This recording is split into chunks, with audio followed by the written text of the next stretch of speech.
Oh, don't ask me. He'd been left school a fortnight and he was still no nearer a job. He wanted to work in a museum by this time.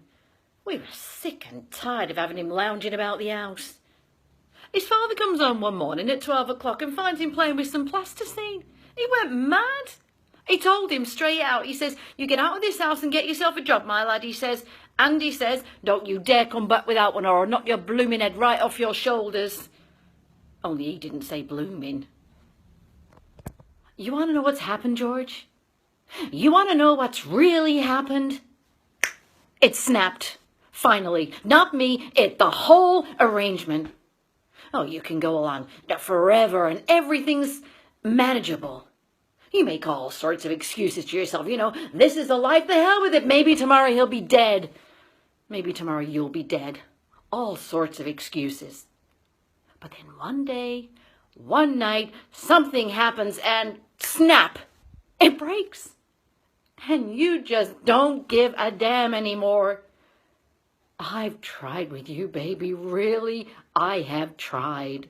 Little girls, I am in the business of putting old heads on young shoulders, and all of my pupils are the creme de la creme.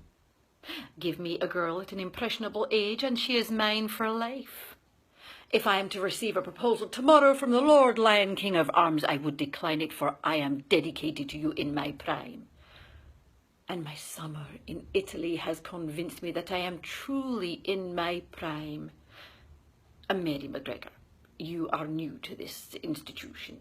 It is possible you will hear my teaching methods decried in certain quarters as being unsuitable for a conservative school like Marcia Blaine. That is to say, a school dedicated to the status quo. Can anyone define status quo? Sandy. I'll hear none of that. My last husband at 60 came through with flying colours. 3 days after our wedding, he was performing extraordinary feats. You must marry a girl with youth and vitality. Someone with a consistent attitude towards religion, that's most important. With her dying breath, Mrs. McLeavy cast doubt upon the authenticity of the Gospels. What kind of a wife is that for you? The leading Catholic layman within a radius of 40 miles?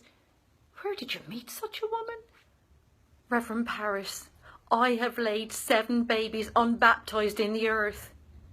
Believe me, sir, you never saw more hearty babies born.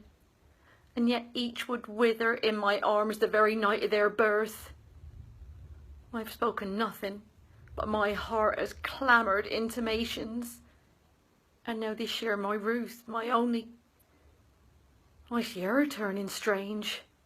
A secret child she has become this year, and shrivels like a sucking life or pulling on her life too.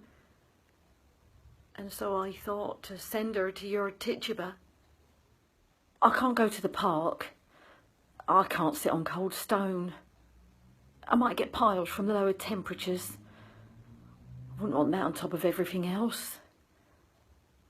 I'll try maybe a prayer. The Virgin had turned a deaf ear to a Protestant. I can't be as alone as all that. Nobody ought to be. It's heartbreaking.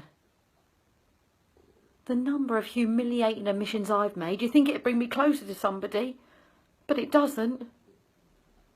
You know, at first I was dead scared. I didn't know anyone. I was going to come home. But on the first day I was standing in the library, you know, looking at the books, pretending I was dead clever, when this tutor came up to me and he saw the book that was in my hand and he said, "Are you fond of Ferlinghetti?" It was on the tip of my tongue to say only when it's served with Parmesan cheese, but I didn't. I held back. And I heard myself saying, "Actually, I'm not that familiar with the American poets."